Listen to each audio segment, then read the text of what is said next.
Comme de nombreux Françaises et Français, Ilan, 21 ans, a découvert la photo de Louise aux informations le jour de sa disparition. Cet animateur qui encadre depuis des années des activités périscolaires et des colonies de vacances a alors reconnu la jeune adolescente. J'ai eu comme un flashback dans la tête qui m'a fait tilter, que je la connaissais de quelque part et du coup je me suis senti obligé pour la famille, pour ses proches qui la côtoyaient tous les jours de déposer quelque chose chez elle.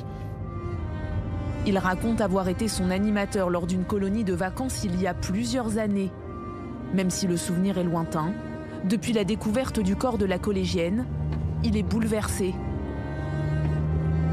Il ne peut s'empêcher d'imaginer ses derniers instants.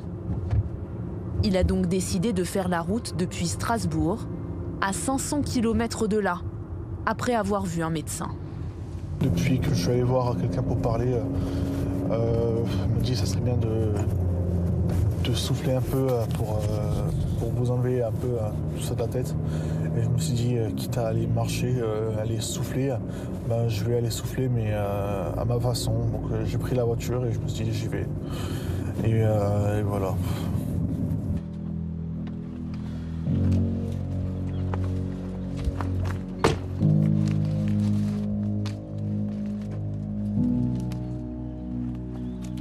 Ilan vient déposer des fleurs à l'entrée du bois dans lequel Louise a perdu la vie,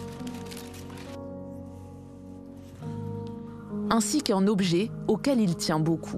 Ça représente ce qu'elle était en fait, un petit ange. Enfin, ça me rappelle un peu ce qu'elle était.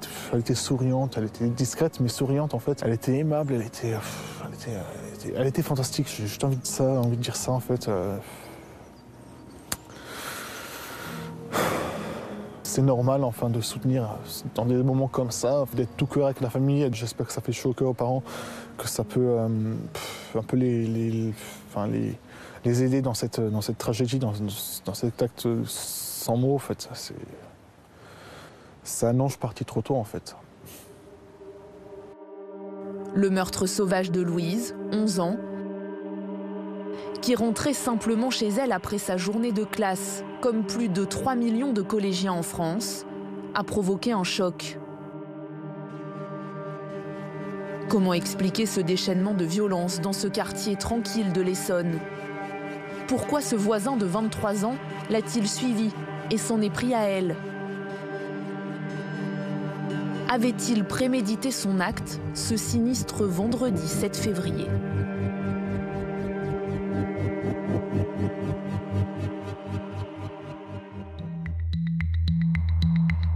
Ce jour-là, à 13h50, les cours sont terminés. Louise, élève de 6e, rentre chez elle. Son domicile n'est situé qu'à 900 mètres, à une douzaine de minutes à pied de l'établissement, dans la commune voisine de Longjumeau. Un itinéraire que connaît bien l'ancienne maire d'Épinay-sur-Orge. Alors ce petit chemin, c'est un chemin qui part du collège et qui est parallèle à la départementale, en fait, au travers des pavillons. Je pense que les collégiens passent là parce qu'il n'y a pas de voiture, c'est que des maisons privées qui peuvent rentrer dans ce petit chemin. Et ils débouchent sur la départementale, là où on voit Louise traverser, au fait, au passage Clouté. C'est cette caméra de vidéosurveillance ici, installée en haut de ce poteau, qui capture cette image. Selon ses proches, il est alors 14 h. On y voit Louise, seule, traverser un passage piéton situé à mi-distance entre le collège et sa maison. Elle est vêtue d'un manteau bleu, d'une écharpe turquoise et d'un bonnet noir. Normalement, Louise aurait dû poursuivre sa route pour rejoindre sa maison, dans ce lotissement situé en bordure de forêt. Mais cet après-midi-là, elle ne rentre pas chez elle. Alors sa mère savait qu'elle finissait ses cours assez tôt dans l'après-midi et à 14h10, elle va se connecter sur cette application qui permet de voir si les membres de votre famille sont connectés en même temps que vous. Et elle voit que le téléphone portable de Louise est éteint. Elle décide de composer le 17 et elle va très rapidement pousser la porte du commissariat. Les inquiétudes de la mère sont prises en compte par les enquêteurs parce qu'en fait Louise c'est une petite fille très sérieuse, très appliquée, bonne à l'école et donc on se dit que rapidement il y a un problème. La famille publie ensuite cette photo sur les réseaux sociaux. Très rapidement, les moyens déployés sont assez conséquents. Il y a un hélicoptère, un drone thermique, 3 chiens pisteurs et 50 policiers et gendarmes qui sont déployés sur zone. Les recherches se poursuivent avec tout ce dispositif et à 21h40, il y a un des chiens pisteurs qui marque l'arrêt devant l'entrée du bois des Templiers. Ensuite, il va y avoir une battue, il va y avoir des recherches plus intenses qui vont progresser dans la forêt. Des habitants participent à ces recherches. Tout le monde s'est passé le message, donc on savait que c'était sur la région du hameau, donc tout le monde s'est rejoint au niveau du hameau pour essayer un peu d'aider les forces de l'ordre. Les battues se concentrent vers le bois des Templiers. C'est un bois qui était assez sombre et il y a des accès où on peut rentrer aussi avec des véhicules.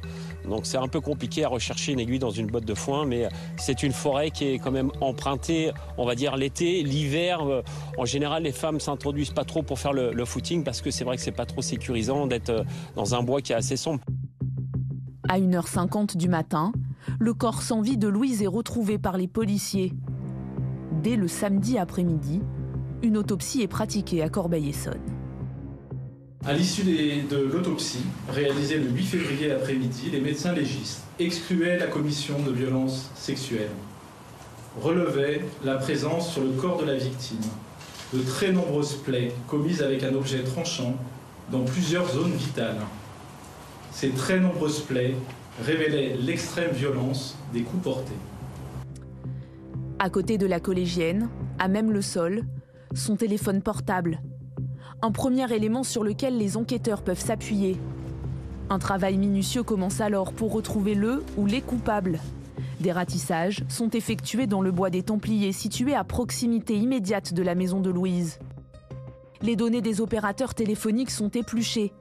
Mais pour trouver le meurtrier, les policiers disposent d'un atout majeur. La caméra de vidéosurveillance qui a capté la dernière image de Louise. Elle a aussi filmé, quelques instants après le passage de la collégienne, cet homme en doudoune noire. Des images de vidéosurveillance sur le trajet de la petite Louise montrent une silhouette masculine, un homme avec une doudoune noire qui marche dans les pas de la petite fille. Ils vont donc s'intéresser à cette silhouette, se demander s'il pourrait s'agir du meurtrier. Ils vont recueillir le témoignage d'une camarade de la petite Louise qui va raconter que ce vendredi-là, elle a aperçu sa camarade rentrer dans les bois en présence d'un jeune homme. Elle va décrire une silhouette masculine avec un manteau sombre. Les enquêteurs interrogent alors des riverains en leur montrant l'image capturée par la caméra de vidéosurveillance. Ils cherchent à mettre un nom sur cette silhouette, ici anonymisée. Mais sur les réseaux sociaux, la photo est publiée telle qu'elle, sans floutage. Lorsque Karim et ses amis tombent dessus, ils reconnaissent immédiatement Owen L. Je l'ai connu traîner avec plusieurs amis à moi en 2019 ou en 2020. On a traîné peut-être un mois, enfin un an, voire 6 mois ensemble. On discutait, on sortait comme des jeunes sortent, vous voyez. Karim n'a aucun doute. Il décide alors d'aller vers le collège André Mauroy, où stationnent des policiers. Ce jour-là, on n'a pas hésité une seule seconde, on est parti voir directement la police. On leur a dit qu'on connaissait cet individu, qu'il était prénommé Owen. Au début, le policier il faisait l'étonné que je lui montre cette photo. Il me dit non, on ne le recherche pas. Une fois que je dis son nom et que je lui dis que je suis très sérieux, lui je le connais, il prend vraiment ça au sérieux. On a été les suivre à Sainte-Geneviève-des-Bois au commissariat. On a attendu la police judiciaire de Versailles, ils nous ont auditionnés.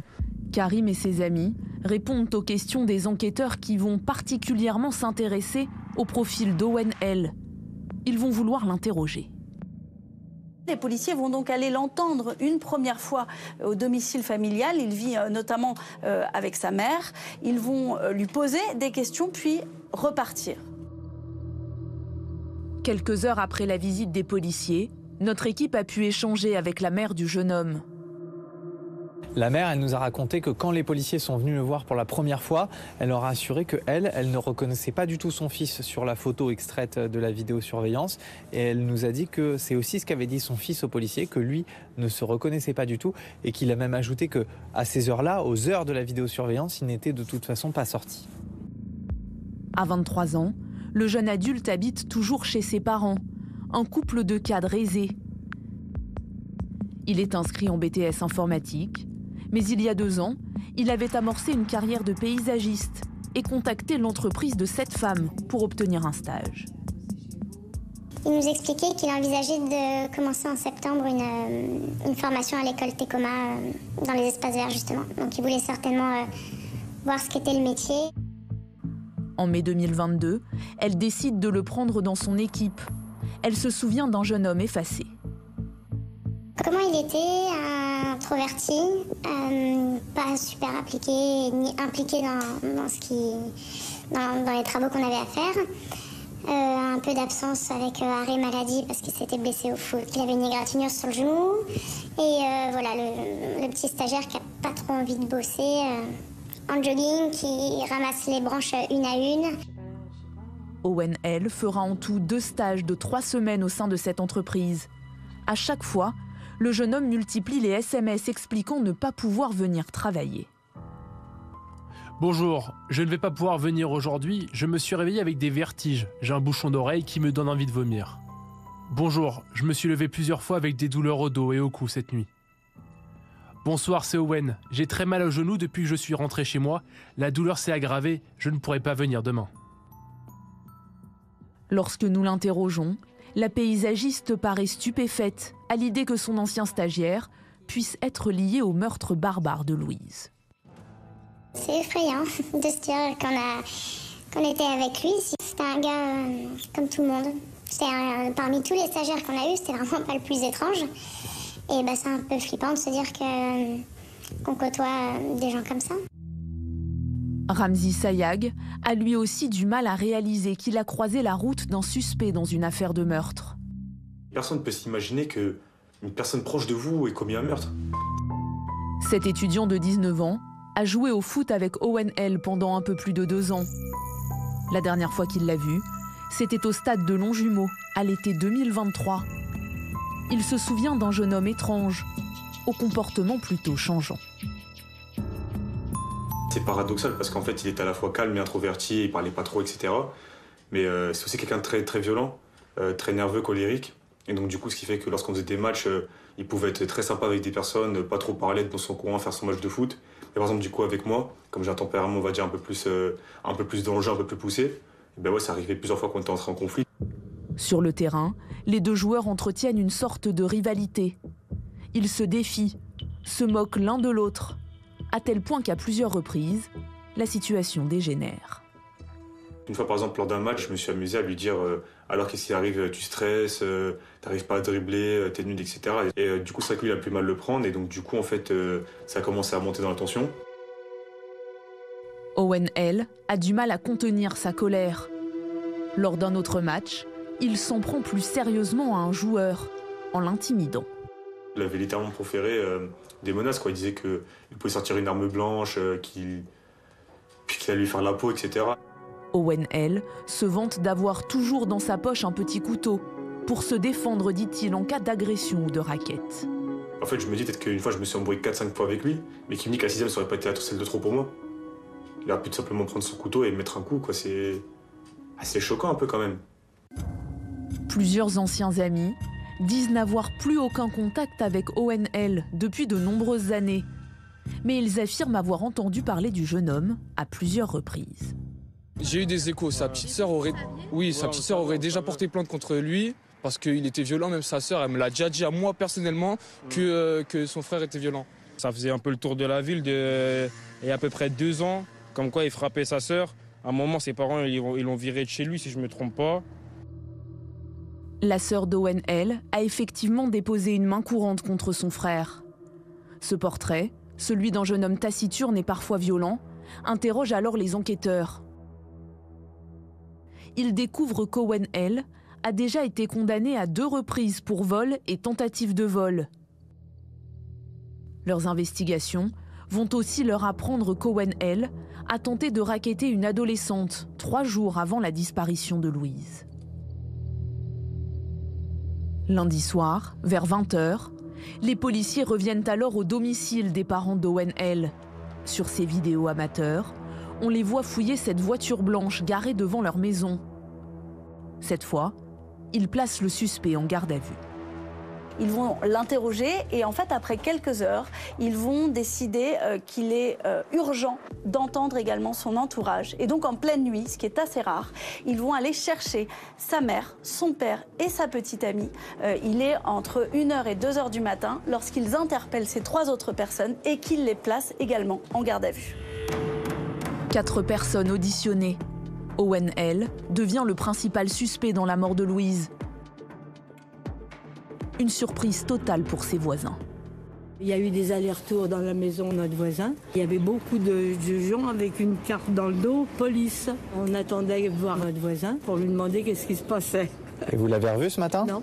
Vous avez vu quelqu'un de la famille ce matin? Non, tout était fermé. D'après nos informations, c'est ceux qui ont été placés en garde à vue. Oh non, c'est pas possible ça. Non, c'est pas possible. Dans les locaux de la police judiciaire de Versailles, les taux se resserrent autour du suspect. Dans ses premières déclarations, les enquêteurs vont noter des contradictions dans son emploi du temps. Ils vont également remarquer ses mains. Il y a des griffures, comme des marques de défense. Ce mardi soir, les policiers annoncent que son ADN a été retrouvé sur les mains de la collégienne. Un tournant majeur dans l'enquête.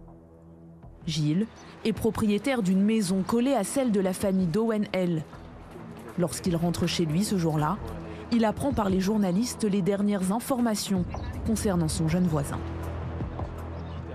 On se connaît bien, on est voisins, on a un très bon rapport de voisinage. Vous êtes totalement surpris par ce qui s'est passé? Je suis plus que surpris, je suis bouleversé. Enfin non, j'y crois même pas. J'y crois pas. Totalement abasourdi, l'air hagard, Gilles a du mal à réaliser, lui qui connaît bien le principal suspect. Il avait arrêté une formation, il a repris autre chose, voilà ce que je sais, c'est tout, je sais rien de plus. Vous avez un enfant de son âge? Il est un peu plus vieux, ils étaient bons copains, jeunes, bon après, ils se sont perdus de vue, chacun a fait son chemin. C'était des jeunes normaux, ils jouaient ensemble dans la rue, ils jouaient beaucoup aux jeux vidéo aussi, ils ont vraiment aucun problème, rien. Il a un caractère, quelqu'un de réservé? Un petit peu réservé peut-être, Owen, il est peut-être un petit peu réservé, ouais, voilà, c'est tout ce qu'on peut dire. Moi c'est tout ce que je peux dire d'Owen, peut-être un petit peu réservé. En garde à vue, Owen L. nie d'abord être impliqué. Il est face à des enquêteurs très chevronnés, ce sont les policiers de la police judiciaire de Versailles qui sont rompus à ces interrogatoires musclés. Il tient pendant presque 24 heures et finalement, il avoue que c'est lui qui a tué Louise. Selon sa version des faits, c'est la colère qui l'a mené à cet acte abominable. Ce qu'il raconte pendant la garde à vue, Owen L., c'est qu'il est en train de jouer en ligne sur Fortnite, qui est un jeu de tir avec des joueurs en ligne, et qu'il a une altercation avec l'un d'entre eux. Il s'emporte et il décide de sortir de chez lui, avec un opinel dans la main. Son intention était de voler ou de racketter une personne pour se calmer. Il rencontrait fortuitement Louise, qu'il ne connaissait pas. Il repérait son portable qu'elle portait autour du cou et décidait de la suivre. Il l'attirait dans le bois des Templiers sous le prétexte d'y avoir perdu un objet. Alors qu'il voulait fouiller son sac, elle se mettait à crier. Paniqué par ses cris, il la faisait tomber à terre et lui portait plusieurs coups de couteau. Juste après le meurtre, il rentre en courant chez lui. Après le meurtre de Louise, Owen L. court chez lui, retrouve sa petite amie et dans la salle de bain, il lui explique qu'il a fait quelque chose de très grave. Il se désinfecte et il se fait mettre un pansement sur ses blessures. Mais dans le même temps, quelques secondes après, il a la présence d'esprit de prendre les affaires tachées de sang, de les javeliser, c'est-à-dire de mettre de l'eau de javel dessus, prendre l'arme du crime, cet opinel, et tout mettre dans les poubelles. Owen L. a été mis en examen pour meurtre sur mineur de moins de 15 ans et placé en détention provisoire. Sa petite amie, également âgée de 23 ans, a été mise en examen pour non-dénonciation de crime. Les parents, placés un temps en garde à vue, ont eux été relâchés sans faire l'objet de poursuites. Ils assurent n'avoir jamais su, avant ces aveux, que leur fils était impliqué dans la mort de Louise.